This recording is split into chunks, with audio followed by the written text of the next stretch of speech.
Hey guys! Well, in my investigation of my estate and mud-flood buildings and buildings in general, I've become quite fascinated with bricks. The making of bricks, how they got them here, and the composition of bricks. It's crazy, I know, but it's where research takes you, isn't it? So, watching Martin's great video last night, Martin Liedtke, Flat Earth British, and he was looking at where some of these massive buildings in America was the granite, somehow derived from something that was a bit off. So what I've done, I've sort of like been having a little look about. This is by no means meant to be like a comprehensive or conclusive study. It's just trying to establish some sort of connection between bricks, mortar, and maybe the use of bone in there, human bone, animal bone, just bone. So I found quite a few sites about bricks. I'm just putting my other glasses on, you have to excuse me. So this is a bit of a sort of like a bit of a jollily written one from the Londonist, and they talk about how, wonderful squares of Notting Hill and all this, that and the other, but they give quite a good sort of like description of how London is pretty much made out of itself, its own clay. They used combustible domestic waste or soil, the ash and cinders of the city, to provide the organic material. And they dig everything out by hand. And in a summer, a single group of labourers could produce 1 million bricks. And what they do, they put the kilns up in a field, and they'd make the bricks and sort of like dig the field up, and then when they'd finish they'd cover it all over and move on. It just sounds like a bit of a way to do it. So they've got this picture up here by George Cruikshank, 1829 sketch, London Going Out of Town, or the March of Bricks and Mortar, in which a band of robotic toolmen march on London's rural outposts, a surge of brick terraces springing up in their wake. The dome of St. Paul's peeks out from behind a barrage of new houses, while a volcanic kiln spews bricks onto hapless trees and haystacks. I've actually got a better picture of it than that, this one here. This is a colour photo. So I was interested in a couple of things in this. For a start, that's not a kiln, that's a pyramid. These are kilns. That's a kiln. That's a kiln. That's a pyramid. And chucking all these bricks out onto these haystacks. And there's lots of bits of writing which is very difficult to read. It's just a slightly countryside running away from the onslaught. But these houses are wrecked. Look. They're all cracked. It's cracked and they're being held up. Shored up here. Cracked. And they're also built on arches, which I think is very strange. They're built up on arches, and this almost looks like water, doesn't it? Or mud flood. It's all coming in and it's all wrecking all this. And here we have these, this looks like skull and crossbones here. This is St. Paul's, and it looks like it's on fire. So everything's on fire, and there looks like a mud flood, and they're building, and this here going on. So yeah, I thought that was a little bit of a bit of a strange one. So let's go back.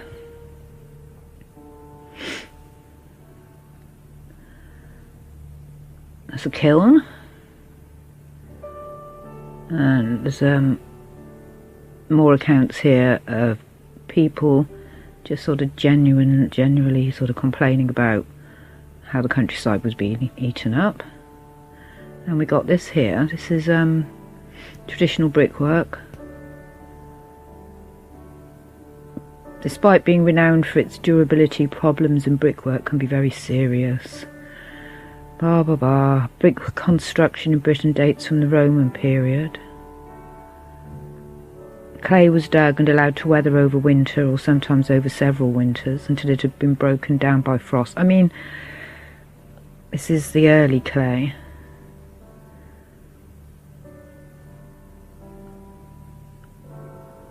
And generally stone was being used, especially for large and high status buildings. However, after the Great Fire of London in 1666, they decided they wanted to build in brick from then on. So they built Bell Hall. Now this is quite interesting for what we're looking at. Bell Hall at Neyburn near York epitomises the growing trend for building in brick in England. Built on a stone undercroft. A stone undercroft. Okay, so an undercroft is one of these.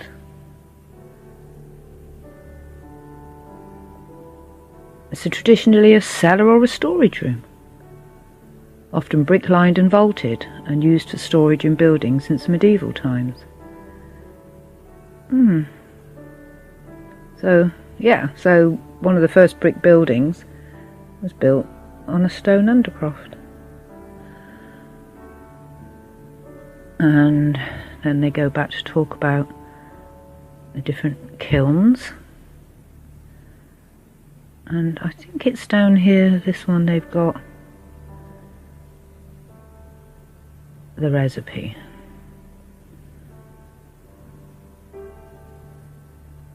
That's nice, isn't it? Okay, right, so it's not that one. Maybe this one. Excuse me, I had it all lined up and started to do it and somebody knocked the door. So, oh yeah, this is, somebody put this up. This is about a builder, a brickie and all the brickmakers in a particular area. Thought that was quite interesting. It was quite a process. That was making handmade bricks. And then they, it's a huge kiln, Scotch kiln. There's some early brickmakers. And then they got into machine pressing. Like this. Yeah.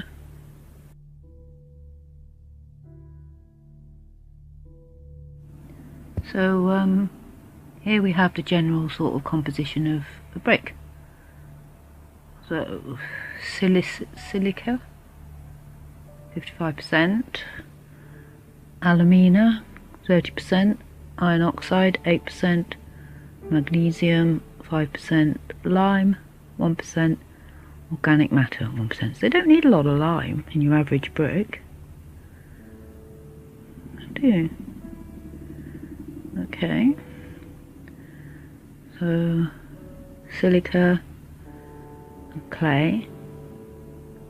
Alumina is the main constituent cementing material. Silica, lime.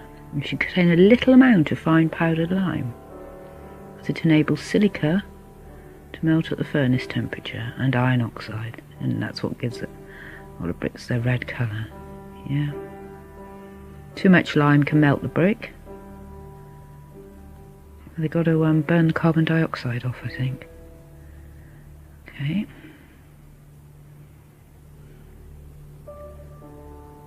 So bricks have got lime in them. So let's have a look at mortar. So the history of lime in mortar. The first mortars are made from mud and clay. It was discovered that limestone, when burnt and combined with water, produced a material that would harden with age. Mortars containing only lime and sand required carbon dioxide from the air. So, Joseph Aspdin, an English mason builder, patented a material called Portland cement in 1824. So here he is. This guy was a brickie, living in Leeds. He set up his own business and he experimented with cement manufacturing and worked out how to make bricks. How to make cement with a new modified recipe for cement making, the first modern cement. And this is called artificial stone, and this is his patent here. My method of making a cement or artificial stone for stuccoing buildings, waterworks, cisterns, or any other purpose to which it may be applicable, and which I call Portland cement, is as follows. I take a specific quantity of limestone, such as that generally used for making or repairing roads, and I take it from the roads after it is reduced to a puddle or powder. So he scrapes it from the roads. Then he breaks it down and it tells you how he makes it. But they say here that the limestone that he used was the Pennine Carboniferous limestone, which was used for paving the streets. The characteristic practice of the patent and of his lime patent is the use of road sweepings. Road sweepings. He says if the sweepings are not available, he obtains the limestone itself. And he was twice prosecuted for digging up whole paving blocks on the local roads. Limestone supply was clearly a major headache for him. Okay. So I got to thinking, what else do they make? What do they use bone for? I was thinking about bone meal. Then I remembered bone china. So I had a look at ceramics. Yeah. Bone ash makes up about 50% by weight of fine bone china. Typical analysis for calcined bone is 67 to 85% calcium phosphate, 3 to 10% calcium carbonate, and small amounts of CaO and CaF2. So CaO is lime, quicklime, yeah? So I did a little bit more digging about. And I found this question. Is there any truth to the idea I've heard that the ancient Romans used bone or bone meal in making concrete? And somebody says, no, there wasn't enough to make the abundance of concrete the Romans used in all their building. Blah, blah, blah. And then this guy pops up. David Wilmshurst, Technical Manager, Materials Consultancy and Lab. Okay. So he said, is there any truth to the idea I've heard that the ancient Romans used bone or bone meal in making concrete? Absolutely possible, despite what my kids would have you believe. However, I wasn't there, so cannot act as a witness. Calcined bone is typically 55 or so % CaO, aka quicklime. The rest is largely phosphorus pentoxide. Strangely not, bones etc. are where limestone came from. Okay, interesting. So what have I got here? Ah yeah, the scientists discovered the secret recipe of Roman concrete. So the secret recipe was volcanic sand. That's what they found. Volcanic sand and lumps of volcanic rock, so they ground it down. But they still had lime in there. Everybody has lime. Lime's still in there. And then I found this. This is great. The influence of CaO and P2O5 on bone ash upon the reactivity and burnability of cement raw mixtures. So, the introduction. The main concerns of cement industry and cement researchers are and will remain the energy savings, environmental protection and pollution control. To achieve these goals, cement industry and relative sectors are developing constantly the concept of use of alternative fuels and raw materials in the production of clinkers and final cements, So clinkers is the product that's there when you fired it, like small pebbly things. So give it all a little bit down here, and then he says, one of these alternative fuels that could be considered as alternative raw materials are the meat bone meal, referred as meal bone meat, MBM, or other processed veterinary wastes of animal origin. The cement rotary kiln reaches high temperature needed to effect degradation of biological wastes. The ash of the meat bone meal is composed mostly of P2O5, that's your phosphorus thing, and CaO, which is mostly in the form of calcium phosphate. So there's your lime. So then they give you a lot of information about the study, how they had it done into 2 or 3 different groups, fired at different temperatures.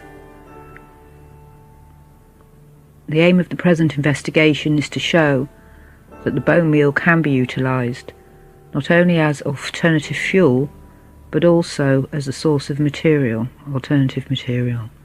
The ash of bone meal contains CaO, so it can be used as partial substitution of limestone. The calculation of CaO fraction from the ash of bone meal into the total CaO account balance in the cement raw meal will enable to combust higher amount of the bone meal to reduce the CO2 emission and to save one of the basic raw material in production of cement, limestone. So yeah, these guys are saying that you can make limestone or lime out of bone.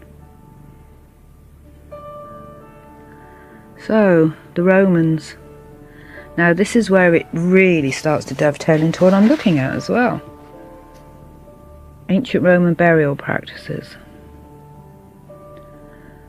So the Romans were obsessed with death, because I've been looking up ancient guilds which seem to go back to the Roman collegiate, and they were obsessed with death. They had burial clubs. Unbelievable. So Romans could bury or burn their dead, practices known as inhumation, burial, and cremation, burning. But at certain times one practice was preferred over another, and family traditions might resist current fashions. So in the last 100 years of the Republic, cremation was the most common.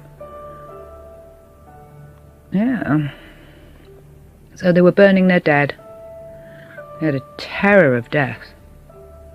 And they had these special places. Hang on, let me see if they mention it here. It's all about burials, and this is where we burial outside the city limits. Here we are.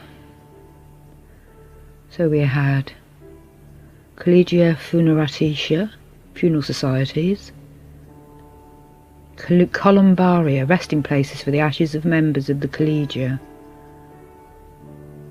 They were absolutely, completely obsessed with death. And who does that remind you of?